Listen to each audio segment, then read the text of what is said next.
they're not going to be scared. And one thing we haven't touched on is we have to remember that the contribution to the song is the only contribution Ambition will make today, because Haru is starting in the jungle. He was the 6th man, looked a bit bemused as his teammates were celebrating their World Championship crown. Gen.G are only the 2nd org after SK Telecom T1 to ever defend a world title. SKT did it twice. Gen.G begin their first ever title defense today. Well, Team Vitality will try to put their Worlds machine off to a slow start here. See if maybe they can slow that roll a little bit. We're into Champion Select, and it's Sion, Irelia, and Kindred banned out by Gen.G, as Vitality will ban out Xayah and Aatrox. Kindred was the best champion for Kikis back in the EU LCS. That's why they take it away. Vitality, they love to be on red side. They're built around counter-picking for Kikis so he gets a superior jungle matchup, and then trying to get a winning bot lane setup for Attila and Jackdaw. If they get that, they can make a lot of plays in the early game. The Aatrox spanned away. Urgot, the first pick that comes out here, happy to give up the Kai'Sa. Ruler has traditionally been on very much laning dominant AD carries. Gen.G love to counter-pick the 2v2. They got a perfect chance here, and they're going to begin with Core JJ's ultimate comfort in the Tahm Kench. Well, Team Vitality decide they want to start off with Kai'Sa and Alistar together. Kai'Sa, one of those champions that we normally think about scaling. We think about her wanting to let the game go on for a little bit, but on a team like Vitality that normally wants to draft a strong bottom lane for their duo, it might not be the same thing they normally play for, as they will be going up against the Ashe along with the TK. And it's only the 2nd Ashe of Worlds, if you include the play-in stage, heavily deprioritized, but ultimate comfort for Ruler. He's already played 16 games of Ashe. People have dropped this pick. Gen.G going to stick with it. Looks like they're setting up for 1-3-1 from their 3 picks. Yeah. As we look on the side of Vitality, they've already got their top lane. It's a bit different from Vitality, as you highlighted already, Captain Flowers, with the more scaling bottom lane. I actually thought if we were going to see innovative picks coming out of Vitality, it would mainly be from Jack Troll, try and get like a superior winning bot lane. But in this case here, they are building a lot for team fights, which is not how they won games in EU. And I also want to challenge the idea of Gen.G just being the shield at all times, because I think that is conditional on Ambition being in there, the world champion from last year. Haru's best champion so far this season is the Camille. In the LCK, Camille doesn't get the work done and gets outscaled. He's 4-0 on the pick, and they might actually pack a punch with a 2nd round jungle pick. And that's why I think starting Haru here is just such a smart play from Gen.G, because Ambition is a little bit too slow in a lot of his games. And a lot of his Kikis champions are nerfed at the moment. It's also very true. So like a jungler like Kikis would love to deal with Ambition, but Haru can actually match the early game aggression that we will most likely see. Notice how Vitality have saved the jungle pick. It's something they like to do again to try and get a last pick for them. There's actually a legit chance we're going to get a blind pick mid into then a last pick jungle for Kikis. Be risky to go for the old Jisuke favorite of the Rise, because Malzahar and Vel'Koz. Vel'Koz is bad. We get Nocturne. The Rise still going to be available. Yeah, he goes for the jungle pick. First Nocturne of group stage here. Looking to just assassinate Ashe. As we go on the side of Gen.G. You're going to need to see a mid laner soon. But of course, it is difficult to assassinate a target that does have a hungry Tahm Kench, always waiting around to devour her to safety. We'll see the Gragas locked in on the side of Gen.G here with one more pick to go for that mid lane. Syndra, you guys already mentioned how blind pick Syndra would be something we would see a lot throughout the course of the tournament, and Gen.G goes for it here. LeBlanc is left open, however. That's normally the ban we see when teams want to blind pick Syndra. It is something Jisuke can play. He has a lot of setup with Ornn ulti and Nocturne ults as well to try and go for more kills once we get a bit later into the game. And backline access and just access to an immobile threat is there in spades for Vitality. We see Alistar, Ornn, the Nocturne all going to get there. And this is going to be a mid lane echo on the side of Vitality. So this is actually one of the picks that he brought out as one of his comfort picks when he wanted to play, especially in Spring Split, this very split push heavy style. Echo is one of the best mages in a side lane because he's so annoying due to his mobility and upfront burst damage he can deal in a 1v1. It is very much a Jisuke pick, but not something we've seen in a long time. It's an old pick into the Syndra because you can ult through the Syndra ult to get your health back, and you can say categorically, like Deficio's alluding to, when you hit the side lane, Syndra's there very much reluctantly. She wants to be in mid lane, access to blue buff and wave clearing, whereas in a long lane, Echo's chase pressure makes him really annoying to face. And I like the fact that they went for the comfort. I like the fact that they went for the throwback, something unusual, something to change things up a little bit going up against a team the caliber of Gen.G. Don't play what's expected. Don't play what they think is probably going to be the best thing against them. Play your game. We already saw Europe pick up a win with it earlier. We already saw them take down a Korean team by playing their game earlier. Now Vitality wants to do the same thing, and they're saying Echo's the pick we'll do it with. Yeah, and when you have these kind of drafts where you're packing so much engage, so much backline threat, there's a high chance if you have a good early game that you just snowball completely and you can just keep forcing on the other team. It is not what I fully expected from Vitality. I thought we were going to get different picks down in the bottom lane, but they've gone for what is considered very strong right now, of course, with Kai'Sa, Alistar. The Nocturne and the Echo, they are kind of the two picks that could be a little bit surprising, especially Echo specifically. I want to see if Jizuke on this champion can do what he used to do and actually take down a Syndra. Jizuke on the Echo. We'll see if he can put those carry pants on and bring Europe up to a 2-0 day against Korea on day one of main stage groups here at Worlds. It's the last game of the day.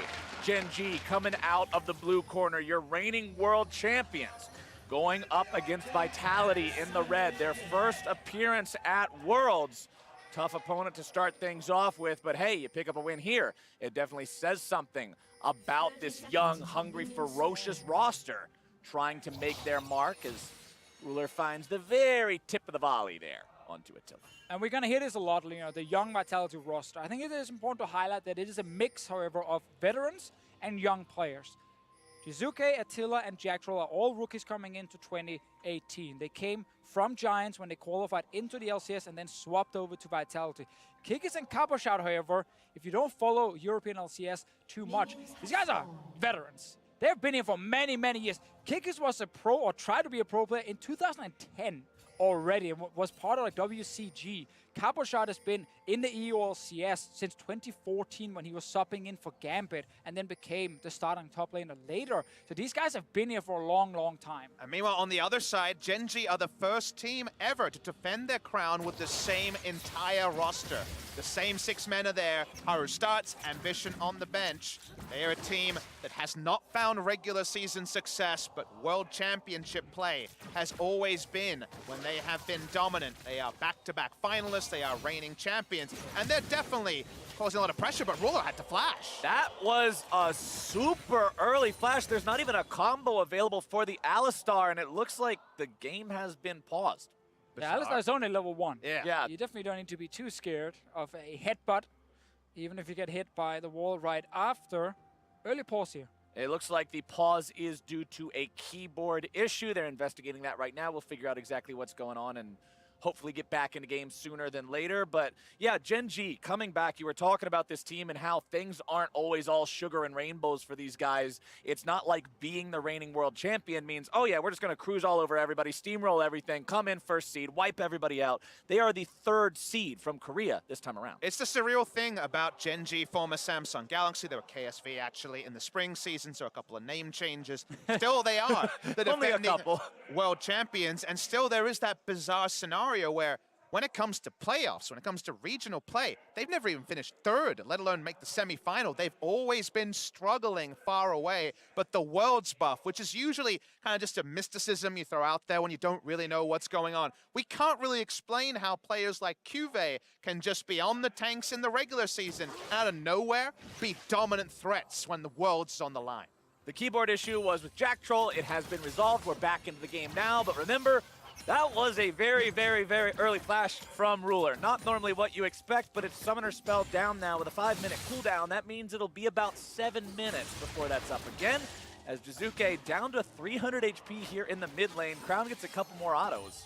Luckily for Ruler, we are waiting for Kikis level 6 before we expect him to do a whole lot, but yeah. I want to quickly go back to the story of Gen.G here in the summer split in the LCK. When the gauntlet started and the first match, the wildcard match, the BO3 they had to play against Africa, when you listen to you, Papa Smithy and Valdez, talking about how, well, they were favorites coming into the game, but they got 2-0. They looked abysmal in that series, and it was like, okay, these guys are not even going to make Worlds. But then in the gauntlet run, how they managed to pick it up when it really matters. Crown re-enters with the lineup and actually plays really well. That was a big deal for the team. I mean, Crown played the dominant amount of games of his entire summer season in the actual regional gauntlet. He played 3 games in the regular season with Fly, who was over in North America in spring, coming over to Gen.G and playing in summer. It's his combination with Haru where I feel like Gen.G actually get the big value out of Crown. As a duo, they were so impressive a year and a half ago in spring season of 2017. As a duo, in a meta where Ambition doesn't fit, Haru comes in, and to me, he was the big star of their rise as Ambition struggled to make the meta picks work for him. And speaking of them as a duo, it's not just Crown that played most of his games recently, it's Haru as well that played almost all his games so far in the Gauntlet. This guy has been getting more of that recent experience. Like you said, the shift in the meta away from the Ambition champion pool, away from the Trundle and the Sejuani that he likes to play so much, is much more suited to what they want to do here with Haru. On this Gragas so far, hasn't found anything just yet. Will make his way into mid lane there to grab level 4 off of that minion and help Crown shut things out.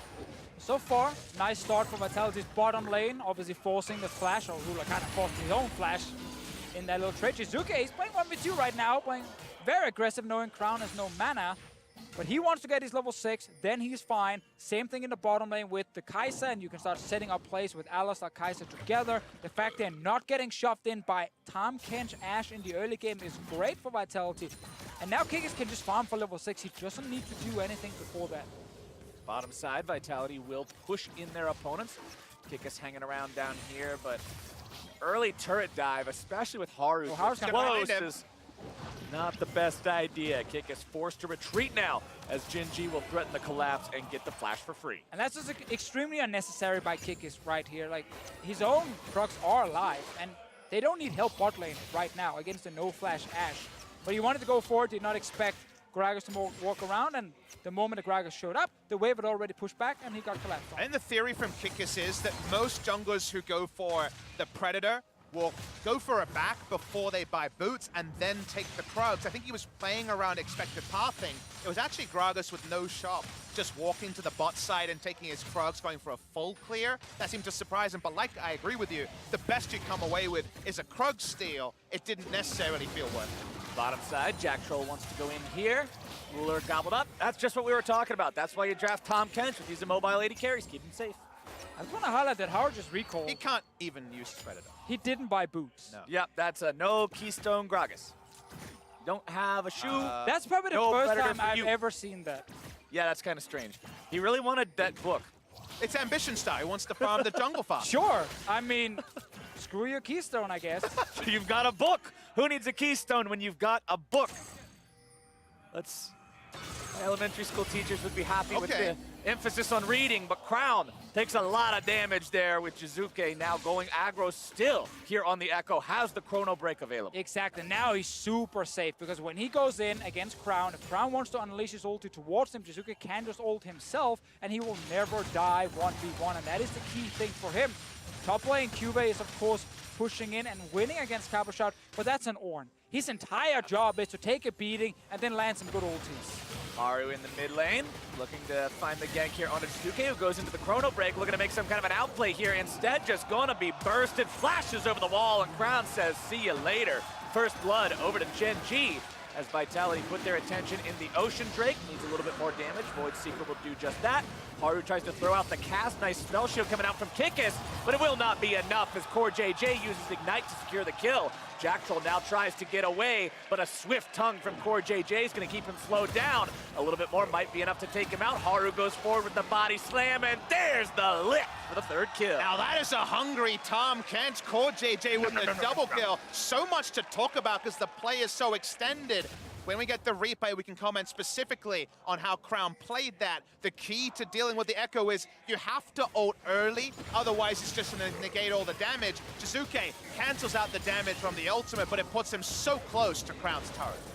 And Jizuke was so aggro there. Well, the thing is, he obviously knew that if he tries to just run out, Haru could still try and get him, but that might still be the better play to try and flash towards your turret here. What happens, however, is this is kind of Vitality drafting a lot of actually scaling. Like a jungler wants to farm for 6, a bot lane that doesn't really want to fight early, and then they try to take the Ocean Drake. And with the mid laner dying, this just backfires completely. And the back end of that Acer Predator replay really shows off how well Gen.G was able to clean up everything. Even though they lose the Drake, they punish Vitality, and they come out way ahead in terms of kills and gold. But I mean, you just look at it on very simple terms. the mid laner pushes up and looks to pressure as a melee champion while they're taking a Drake. They're trying to do too many things, and that's why they face the ultimate punishment. Jack.G wants to Hex Flash over when he's a minion wave here, but he really wants to go in. Vitality just does not know the meaning of pumping the brakes. It's time to go. Over the wall he goes. Headbutt, can't find the pulverize. Dive goes in anyway. Kick is with the CC, and the damage comes through for Jizuke. Now can Gen.G find one in retaliation? The tongue into the stun, into the spit, and they've got the kill. Gen.G goes in a killing That'll spree. pinch once more! Jizuke tries to get himself away, but that hungry catfish frog, whatever he is not going to allow it today. Cuvee comes around from the side. Chrono break right back underneath the turret. Jizuke's got nowhere to run, nowhere to hide. He can't get away, and the kill credit goes to Cuvee. So Vitality, whenever they fall behind, they just keep forcing plays. That's their way back into the game here. They're not being really late with this setup, so Gen.G reads the situation and gets the ulti into mid lane, even through the Nocturne ult itself, and that's why he shows up and gets a bunch of kills in return, and actually blocks Jizuke as well from getting out. Gen.G has to sully his name with an assist, though. No 4-0 from the support role. Jizuke, he's just buying time. There's no way to get out of this play. He doesn't have flash. His ult's not going to be enough to work through. Nice little ult there, actually, that make him take turret aggro. It's going to be academic, but for once, he shows restraint and gives the kill over to Cuvee. And this is where we very quickly get the, we call Vitality the boom or bust team. We're definitely getting the bust right now. I think we're getting some chaos style here at the Officio. They are trying to play aggressive, but they don't always have enough damage this early in the game with their draft. And here with Gen.G kind of reading the situation, it just stopped Vitality from getting a free kill mid. And it's looking pretty rough all of a sudden with 5 kills for Gen.G. And look at Jack Troll's items. He's got mobility boots already. He wants to roam around more on the Alistar, try to set things up with the jungler and the mid laner. The bottom side of the map, Ruler still falling behind a little bit in terms of farm versus Attila, which is a good sign there for the side of Vitality. As Crown over the wall, thinks about maybe doing something here. Has the orbs ready to go. Throws one over the wall, finds the stun.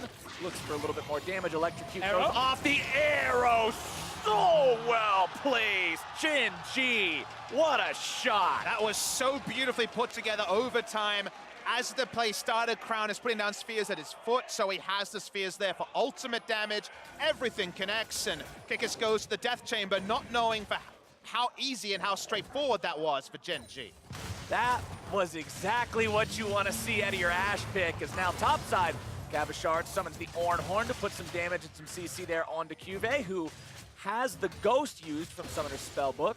As back into the mid lane, it's business as usual with Jizuke on aggro against Crown, recognizing the fact that Syndra ultimate is not available. He knows he can go in for some of those aggressive plays, but Haru is hanging around nearby, walks over the control ward, so Jizuke knows he's near. Oh, Kikis gets spotted right there. This Ashe pick, so much control on the map from Ruler. You're now 0-2 as your Nocturne. Your first ulti got you an assist, but then you died. You then died after in the river. This next ulti, it needs to work, because Nocturne is one of the junglers where if he falls behind, he really offers very little. He's just a squishy missile that goes in and tries to assassinate, but if you don't have the money to assassinate, you just kind of turn into a feed wagon. And the problem is, even though you pick the Nocturne, seeing the Ashe, saying, okay, immobile 80 carry, let's assassinate him, let's get this guy, this is the counter pick. Ashe also has the ability to counter the Nocturne by spotting him out with those well-placed hawk shots, shutting down the ability that he has to work around wards and find those long-range engages with the ganks. Camp respawn time is just so long that just knowing which camps are up or down gives you a very good idea which map quadrant the Nocturne is, and even his ability to lane gank isn't going to be as reliable if you know which side the map he's on. The funny thing about the draft is they doubled down, took Syndra, and you think Jizuke in a side lane pushing turrets, and then the threat of so much long-range engage onto Syndra and Ashe in a more even game could actually be a very reliable 4-1 win condition for Vitality. Yeah. But they've kind of been the architects of their own demise by giving away all this gold from, I guess you would call it, undisciplined play. I mean, I think that's very fair to say, and it's kind of the idea around the draft with the Echo and Nocturne, and what we're actually seeing now is something we only got to see at the end of the summer split in the third place game against Misfits, the one that gave Vitality that second seed, so they went to Worlds, where they started to go back to playing around Jizuke. For all of summer split, apart from that series, it was Jizuke and roaming champions. It was Jizuke just constantly pushing lane and roaming either top or bot lane, trying to make plays happen. but he returned to the carry style, which he's trying to do now with the Echo pick, and that's why Kikis is around his lane. But it's also stopping Kikis from playing his style, which is invade. Get the enemy jungler to sit without any camps on the map and get full control. You can't really do that with the Nocturne, especially not when behind. So it's a shift in style from Vitality, and so far in this game, while they are farming very well, they've given over too many kills.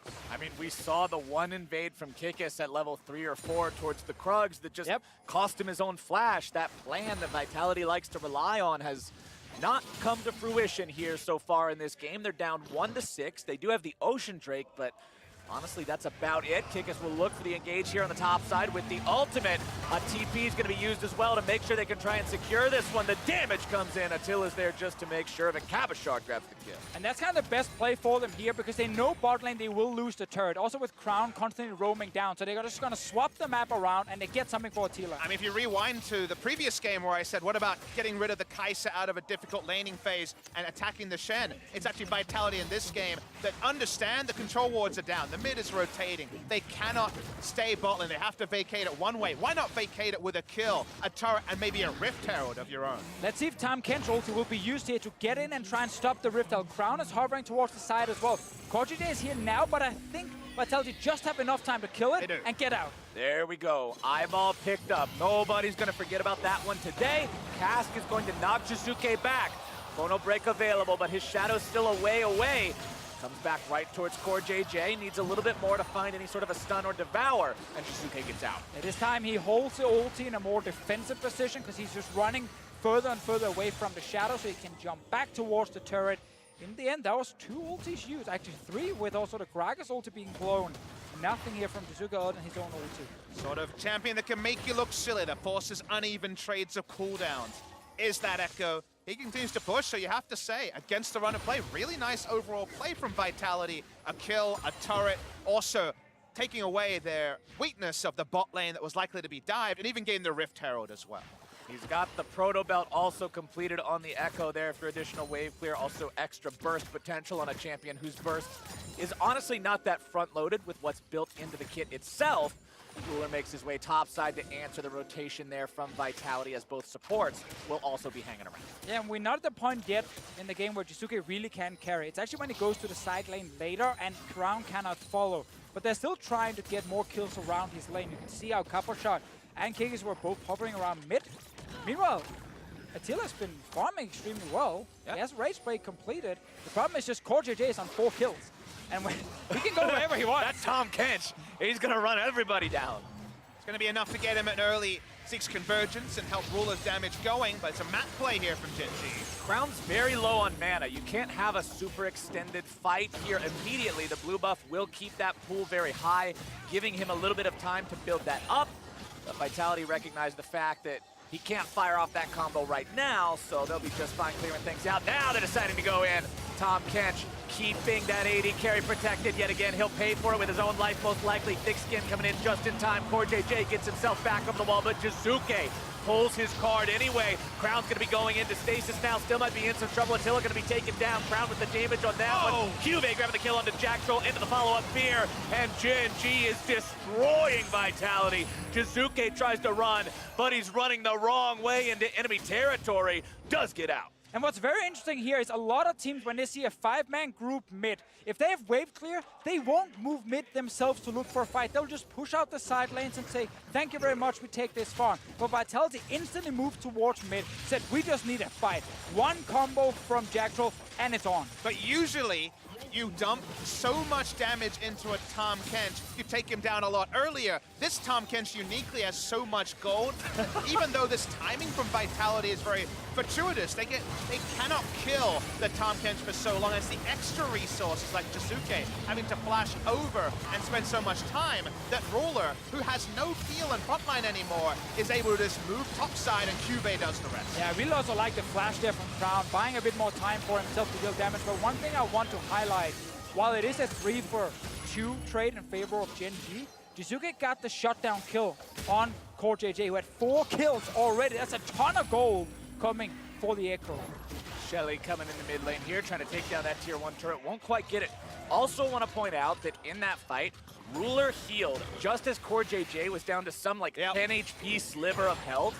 and kept them alive enough to pop the thick skin so he could get away there. Good job from him, looking out for the support, not being selfish with the summoner spells. If Tahm Kench dies there, then Jizuke doesn't have to use any more resources to kill Tahm Kench and can turn on Ruler oh so much quicker. So I think Captain Flowers, that was actually very, very relevant in Gen.G actually winning the kill streak.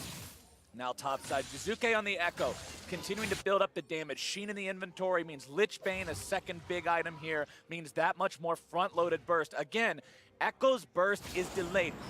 The Chrono Break does so much damage, but it's so hard to hit.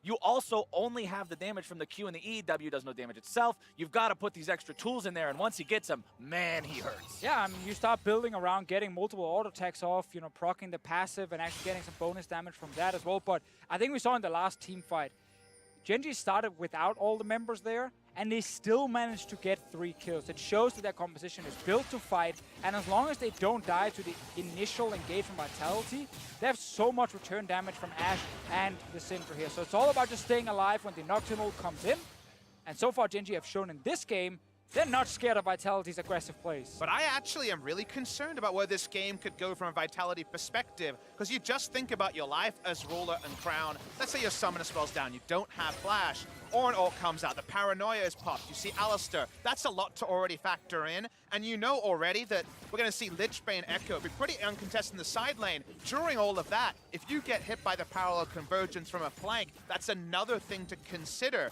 There's really so much threat that I feel like one of Crown and Ruler, if they get the drop on Gen.G, will die so quickly that might actually just tip the balance to the side of Vitality. And with a composition that has a diving mid laner and a diving jungler, I really like Kai'Sa. Granted, I think she's the strongest AD carry in the game anyway, so she's always good, but it's time to dive, and Gen.G has lost their mid laner. Jack Troll gets a 3-man knockup, and Vitality do not know how to stop just yet. Attila's gonna be taken low. Ruler misses the arrow. Vitality in retreat now. Cube on the front line, looking to find a kill, but Jizuke, the man with the plan, has the shutdown. Cube now in retreat, but he's gonna be dropped as well. Vitality find 4 for 1. Crown, you have one job. Stay with your team when you're dealing with the Nocturne, but he was split from the group. Vitality find him. We keep saying this, but they never stop. They will always engage. And this is where the plan comes together, Deficio. There's so many things to respect that it doesn't matter if your support has all the cooldowns in the comms or in the chat. Watch the replay here. Consider what they know and what they don't know. Crown is actually posturing forward, looking onto Jizuke, but there's so much guaranteed upfront burst that, like I mentioned, one carry is down instantly. But the awesome thing about how this game is going to play out is we're going to get more and more of these engages, and Gen.G will also find ways to try and defend more, because Haru will actually stay. I don't know why Stopwatch there, but anyway, he will stay with his carries and can use his ulti defensively to again survive the all-in. But this time, we're split up teams. Kikis and Vitality find the first kill. Jizuke is fed on this Echo. And we said early laning phase is not what it's all about with Echo. It's the late game where you cannot stop him in a side lane. So what I'm learning so far, gentlemen, from day 1 of main stage groups, Europe needs to pick comfort picks, and they can go toe-to-toe with Korean teams. Because the Heimerdinger from Hjarnan with G2, and now the Echo from Jizuke with Vitality has been putting in work. These unorthodox picks, this different style, this is what makes them have to reevaluate the way they play the game. And now Cube needs to reevaluate what the hell he's doing here in this river. Gonna be on the defensive now, has to also be aware that he could fire off the ultimate, not give him the chance. Please. I'm pretty sure Jizuke has no idea how to not play League of Legends aggressively. This man is always on the hunt, and he gets himself away. Poor JJ bringing up Maru, trying to chase him down, but he makes you look silly. This is what he likes to do when he's ahead in the game. When he got into the spring split, we didn't know much about Jizuke. We knew he was the first professional Italian player, and that was it. He played Ryze, he got leads, he went side lanes, he 1v2'd Fnatic in side lanes against Caps, and he managed to get ahead and win games for his team as a split pusher. Now he's on the Echo, we keep highlighting the mobility, and he's doing it against the defending world champion. And what I know about Echo is that if you see 4 members chasing him in a long lane, you cue the yakety sax music, you remember the Sith rules, because if you chase down the Echo, there's very, very little kill pressure on the side of Gen.G to actually cement that kill. And in the meantime, the Ornn whacks away on a turret, the gold continues to register. It's not a gold lead for Vitality, but they've already shown that if you walk alone on the side of Gen.G, something that Uzi never did in the previous game, you're going to be done pretty quick. And Vitality has reached deep into their magic bag of tricks and pulled out some late-game options with this draft, remember. Deficio, you already mentioned how Echo is a late-game champion. He's going to shine more in the late game. Kai'Sa, this pick where we talked about how Vitality normally wants to play for the lane with the bottom lane. Instead, they have this super scaling pick that's onto 2 items with the AP build. They will be able to hold their own against Gen.G as this game extends forward with a dead even gold score. Now, a very important item has just been picked up by Crown. We didn't get to talk a lot about what he should build next, but Hourglass is so key against the Nocturne composition from Vitality. Obviously, it's not enough to only survive when you have the Hourglass, but it's going to help you a lot because Tahm Kench can only devour the one target. Gen.G, it's all about surviving, and Vitality, they're looking for the next big fight. Vitality need to just keep hungry, keep looking for that blood, and I'm sure that will not be a problem here for this squad. Cabochard on the top lane, 2-0 and 3 there on the Ornn, and you can see the gold difference over time coming in. Gen.G's lead is shrinking as Vitality is going in yet again. Jack Troll going into ulti mode here immediately. Gets himself out of the way in time. Cuvée is going to be taken very low. Kickers can't quite find the damage. CoreJJ now going to be the target as he loses his AD carry.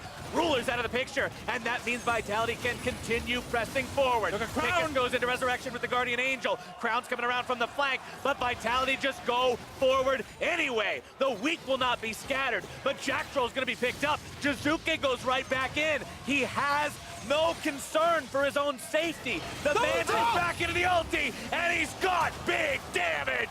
Cuvée having to get himself back away as the Vitality dive will continue forward. Kick is throwing the turret aggro, goes on a rampage to take down that enemy top laner, and God bless it, Vitality are taking Gen.G down in the bottom lane. Man, when Vitality find the fights, they look so good. They're so confident. They don't care who they're playing against. They dive past the turrets. Syndra shows up behind them. They don't try and run away from the turret. No, they just turn around and try and kill the Syndra. That's because there's only ever one threat involved. You might see 3-4 members, only ever one damage threat, and they can never puncture through. Damn, Baron. Everything there. You're right, Vitality turns onto them. They have a lot of Baron threat. Here we go. Vitality has damage to take this down, but Gen.G is now trying to come to stop it. They don't have everybody here just yet.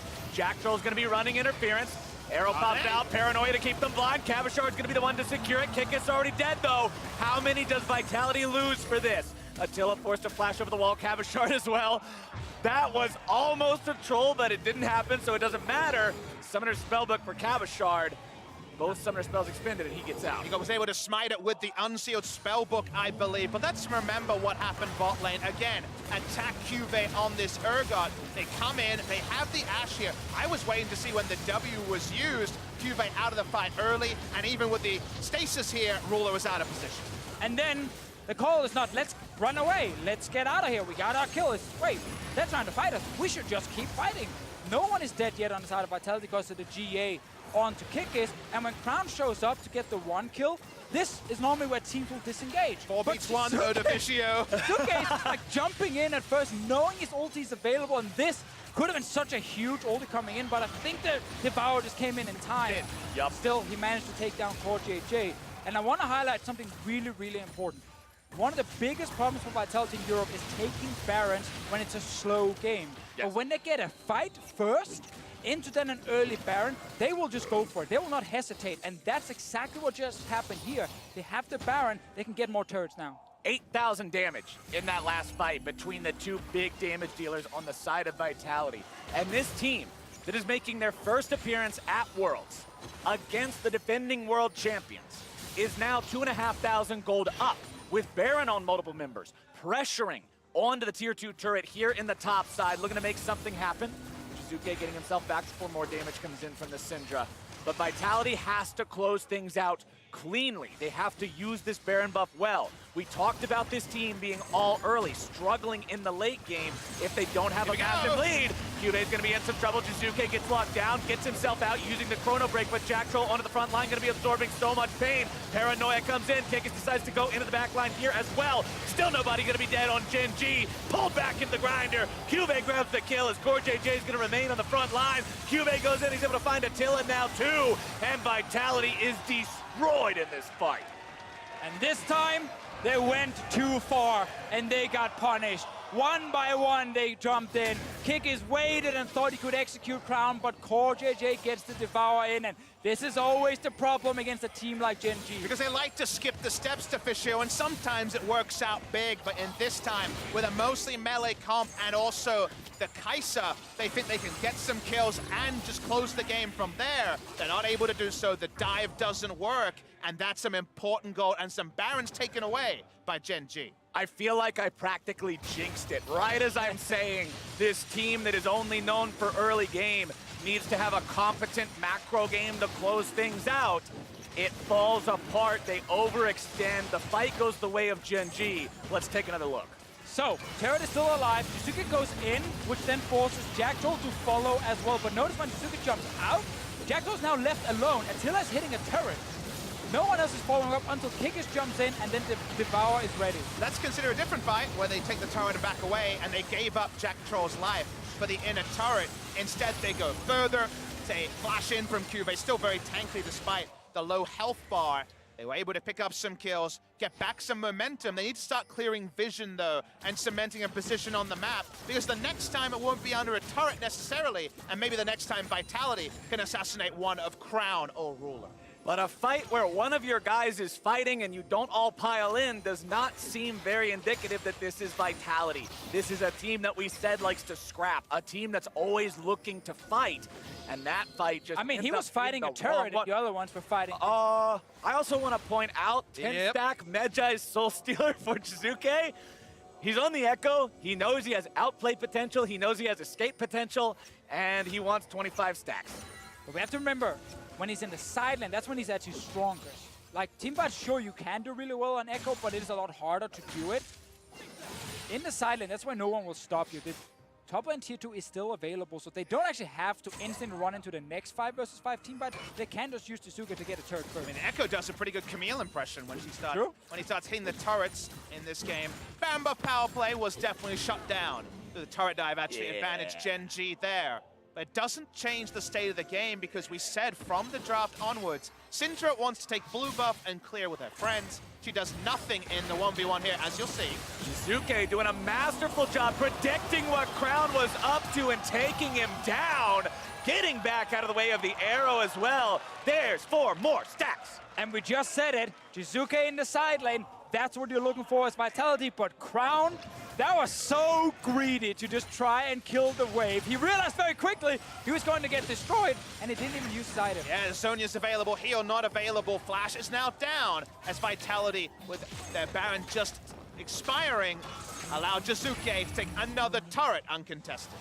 And Gen.G now stand 25 seconds until they have their mid laner back in this 4 versus 5 situation. Vitality playing the 1-3-1, or 1-1-3, I guess you would call it, with the 3 now in the bottom lane, having the Nocturne and the Echo, pressuring the other 2 areas of this base from Gen.G.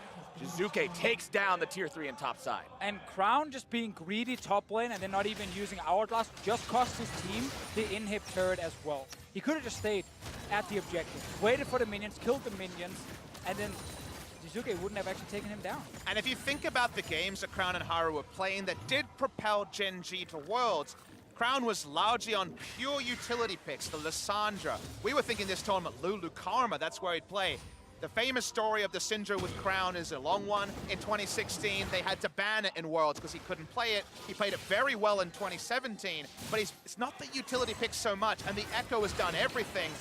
Sonya's is never used, he's taken down, and Crown and Haru just haven't been able to replicate that gauntlet run today.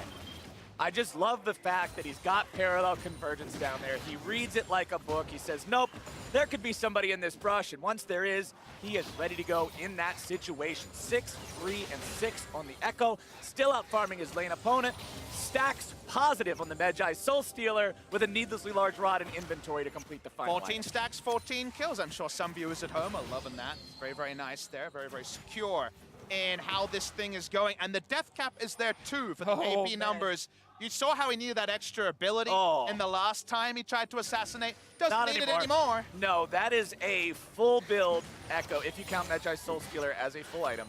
That is a full build Echo for Jizuke in the site of Vitality at 33 minutes. 616 AP. And looks like we're gonna get a big team fight around the Baron. This could be the final one for Vitality. If they actually win that fight, they can run straight down and destroy the base in just a matter of seconds. But Gen.G winning a late game fight is all they need to just make sure the game keeps going. And I want to draw your attention that Gen.G is winning in one area of the map. They have control wards aplenty around the Baron, 4 in the area, I believe, to try to ensure where this is going to be the field of battle. It has to be around here. Scuttle control for now on the side of Vitality, and Gen.G certainly are going to start it with Ornn, the Nocturne able to fly in, but they have to control areas of the map because so far this game has been disarray that has suited Vitality. And as we're talking about Vitality and how they've played this chaotic style so well, and they've got so much damage on their mid laner now, look across the board. Look at Ruler on the AD carry position for Gen.G.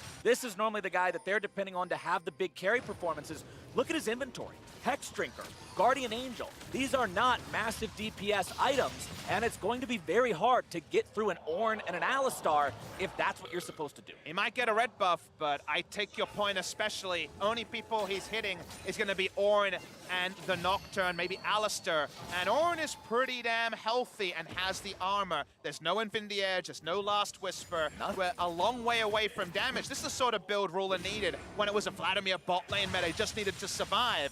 It's not going to help them if they actually get that 5v5. Now Vitality get pushing all lanes. They can go in and kill all the control wards that were placed just before by Gen.G. Now it's Vitality having this setup near the Baron itself. And with the amount of engage on their side, if they start the objective and Gen.G have to start moving towards them, there's a high chance someone will split up and then Kikis can go for that one target. Well, let's see if Vitality know how to play this right. You already pointed out their Baron control as a weakness of the team. They just need to get the fight, and they have so many ways to start it, and they should be fine. And they also have so much control on the side lanes from the fact that Jizuke doesn't need to be there when they start the control around the Baron. They can make this smart play and force Gen.G into a lose-lose situation with how they use Jizuke. He's coming back. He's been full build for a while now. Watching Gen.G just push through mid lane and try to recontrol Baron. Worth pointing out, both top laners with their summoner spellbooks don't have teleports right now. It's exhaust for both, and even the ignite for Cuvee, making sure he brings maximum combat power into this next altercation as Jack Troll goes in. He's able to find the knock-up down onto Ruler, getting himself back now. Kikis drops Paranoia, but does not decide to dive in with it wisely. They got the ulti of Core JJ right there, but Jack Troll had to use his as well. And the same thing for Kikis, so no Nocturne ult. He's not very useful in the next fight. They really need that big cooldown. And now it's Gen.G with control of mid, and therefore Baron. They've got priority over the pit. They'll walk themselves back up here, look to sweep things out. They've set down control wards as well. Trying to maybe set up a trap brush here until it fires off the Void Seeker. Not going to find anyone there, as Gen.G will move into the pit, clear out any vision, and just keep it safe. The good thing for Vitality is Gen.G have very poor Baron damage. They do it very, very slowly, so they don't have to make any fast moves, even if Gen.G have largely controlled the pit for the last couple of minutes. But now we need to see if they actually start it, because Vitality have no vision around it. TP? They're actually coming in behind it. They baby. Started. Nice arrow! And here is Jizuke, but he's got enough! He's killed before he's able to chrono break. That is huge for Gen.G. Insane arrow right there. Perfect timing, and it's because Vitality have no vision at Baron, so they're TPing because they think it's being started. The Fed mid laner is dead. The biggest threat on Vitality is out of the picture. They have to stop Gen.G here. Ruler, Crown, both big damage threats on the side of the defending world champions. alive and ready to go. Kikis behind the pit, wants to go for the steal. The caster trying to knock Attila away. Here comes Caboshar's ulti. Kikis still gonna be over the wall, pops the paranoia, thinking about going in. Cube getting himself back. Baron still at 3K. Cabochar goes into the pit. Jack Troll and Attila gonna be left alone. They might come down. Vitality has the Baron, but can they get themselves away? Flashing over the wall now to escape. Jack Troll will be the sacrifice. They'll take him down, but Baron goes the way of Vitality. 4v5. Gen.G never wanted to finish that Baron, but it was double smite. Cabochar took it again, and they burst it out of a higher range than Gen.G respected. Attila's behind enemy lines. Hard to see him getting away. Attila will try to waste as much of their time as he can, pushing up the minions here in the bottom lane, trying to make the outplay happen. Goes in Viz, but it's gonna be a few more seconds. Killer Instinct into Flash. It looks so damn cool, but it means so damn little. Attila taken down as the tongue comes out and the damage goes through. And it's hard to blame him for trying to flash away right there after he made some nice jukes, but it means in the end, he had to blow the flash and he still died. CoreJJ flashed after him to finish him, but man, there's not a lot of teams who will go for these kind of plays, but Vitality 4 versus 5 are still doing it. So watch the Baron health, 2900, not burst range. Cabochar has smite here for double smite level 18 and level 16.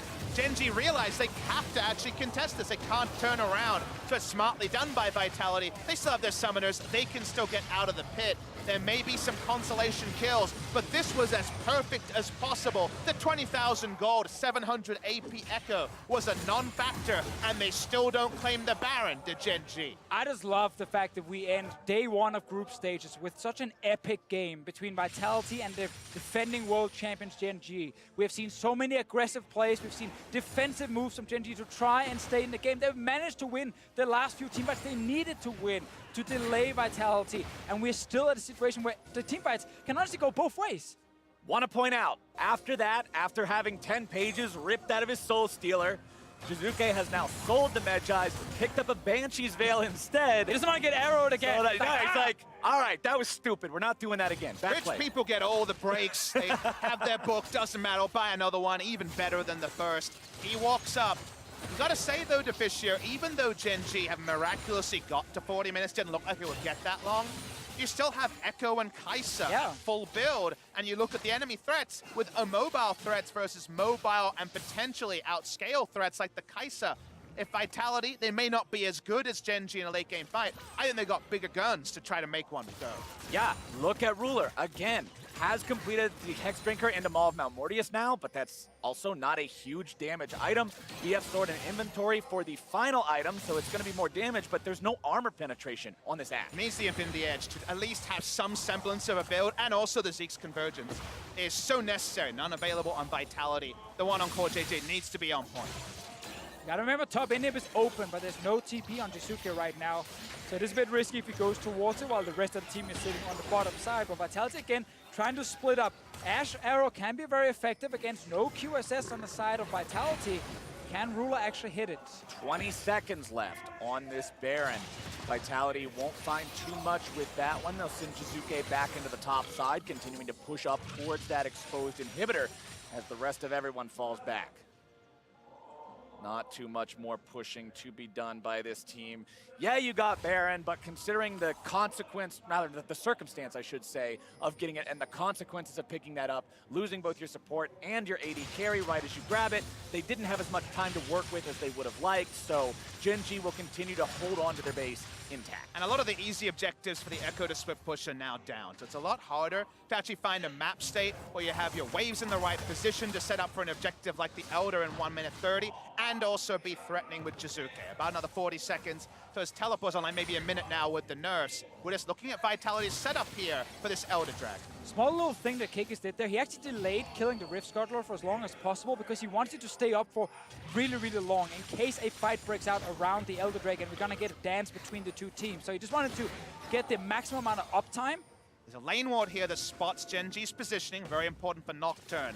When he's choosing his opponent, poking around, if they can get the Banshee Veil from Crown, could be the go button for Vitality. Remember, Crown does have that Hourglass, does have to remember to use it. We've seen that be a problem for him already this game in the top lane when Jizuke found the kill earlier. But Gen.G feels like they've got enough control over the game right now to push forward. They feel safe grouped up as 5. But Jizuke's hanging around behind these guys. Don't know his position. Ward gonna be revealed. Jizuke still getting himself away.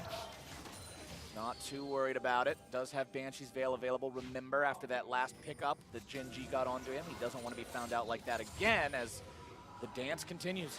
But we know that Vitality have to go through so many things to actually kill the carries. Hourglass on Syndra, GA on Ashe, plus Tahm Kench to try and save one of them with Devour. There is a world where if you are Vitality, what you're actually doing with their Nocturne ulti and the Echoes, you're just zoning the backline while you're killing the front line with your Kai'Sa.